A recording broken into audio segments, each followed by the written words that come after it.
በመድኃኒዓለም እናንተ ሰዎች ግን ተበቃ ተውን።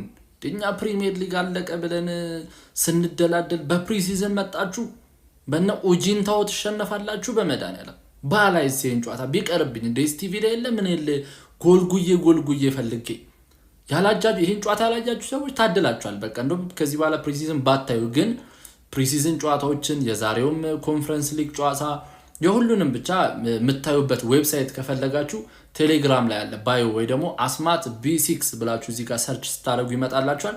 የቤቲንግ ቀመርም የምታዩበት አፕሊኬሽን የምታዩበት ዌብሳይት ምናምን እዛ ቪዲዮዎች ምናምን እዛ ለቅላችኋለሁ ገብታችሁ ቼክ አድርጉት።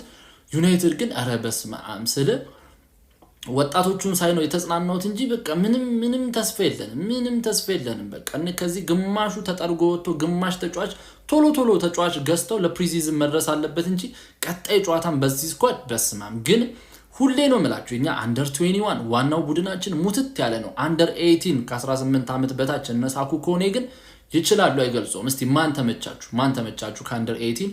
ዛሬ ደግሞ በኮንፈረንስ ሊግ ቼላው ከሪያል ቤቲስ ይጫወታል።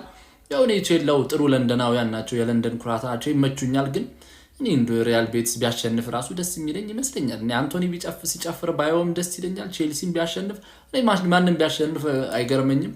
የተጫወተ ቲም ቢያሸንፍ ደስ ይለኛል። ኮፒ ሊንክ ሪፖስት ሼር እንዳትረሳ። ይመቻችሁ።